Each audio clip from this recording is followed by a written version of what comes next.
బాబాయ్ గారు మీ పేరండి? నా పేరు కోటేశ్వరరావు. ఏం చేస్తుంటారు? ఏం చేస్తాను, పొలమే. వ్యవసాయం పని. ఎలా ఉందండి మరి రైతులకు ఏ విధంగా ఉంది? చంద్రబాబు నాయుడు గారు వచ్చిన తర్వాత 9 నెలలు అవుతుంది. మరి రైతుల పరిస్థితి ఏ విధంగా ఉందంట? మనిషికి ఒక విధంగా మాట్లాడతారు, వాడి బుద్ధి వాడితే. రైతుకి ఒకటేం లాభం ఉండదంటే ఒక లాభం లేదంటే రకరకాలు ఇవన్నీ అనుకునే కావులే సాధ్యమైతే. అంటే మరి ఈయన వచ్చిన తర్వాతనే మిర్చి పంటగ అనేది ధరలు అనేవి తగ్గావు అనేసి కొంతమంది మాట్లాడుతున్నారు, నిజమేనా? అది ఎవరు ఏం చేయలేము, మరి ఏం అర్థం కావట్లేదు. మరి ఆయన తెలవలుతాడు, ఏం దేవుడు ఎవడు ఏం చేసేది అర్థం కావట్లేదు. అంటే ఏడు పంట అనేది కొంచెం ఎక్కువగా పండటం వల్లే ధర అనేది లేదంటున్నారు, నిజమేనంటారా? ఎక్కువ లేకపోయినా ధరలు అర్థం కాలేదు. పంటలేది అర్థం కావట్లేదు. పంట ఎక్కువైంది తెలియట్లా, పంట తక్కువైంది తెలియట్లేదు, కానీ ధరలు లేవు మాట మీద. కానీ రైతుకైతే ఇబ్బందికరంగా ఉందంటారు. మరి ఇంకా ఈ సూపర్ 6 అన్నారు కదండి, 6 గ్యారెంటీలు.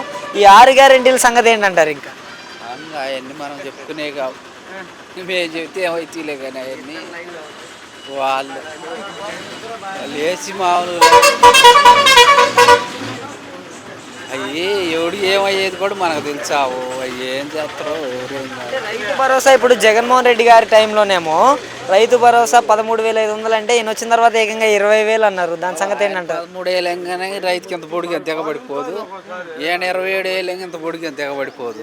20,000 10,000 రైతులకి ఏం ఆధారం అయితేలే, కానీ అసలేది అనేది ఇప్పుడు కారణం అనేది ఇప్పుడు నువ్వు అన్నది ధరలుంటే ఏదైనా రైతు ఉపయోగిస్తాడు, కానీ రైతు వల్ల ఈ లేచే డబ్బులు ఏమైతే ఒక వ్యవసాయంలో నాగలు తిన్నంత లేదు.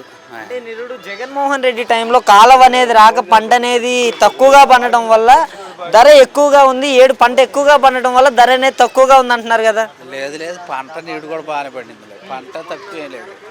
కాకపోతే వాటి పత్తి వల్ల అవి అయినాయిలే, కానీ పంటల గురించి ఏముంది లేదు.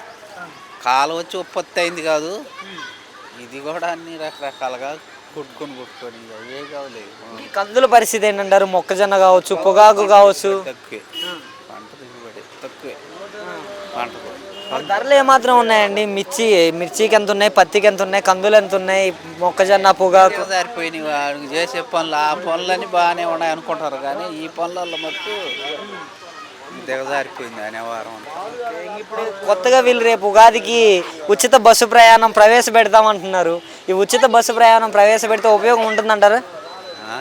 ఏది ఉపయోగమైన జరుగుతుంటే చెప్పలేము, అది జరుగుతుంటే తెలుస్తుంటుంది. కానీ నిన్న ఒకసారి కొడితే మటుకు ఏమైందిలే, వాళ్ళు కొట్టినా ఏముందిలే. ఇప్పటికైతే ప్రభుత్వం అయితే పర్లేదు అంటారు. ఈ 8-9 నెలల కాలం వ్యవధిలో పరిపాలన అయితే మంచిగా ఉందంటారు. మనిషి పద్ధతులు ఆయన బాగానే ఉన్నాయి, కానీ రైతుల పద్ధతులే బాగాలేవు. ఈ పంటల్లో తేడాలు పడాయి. సరే.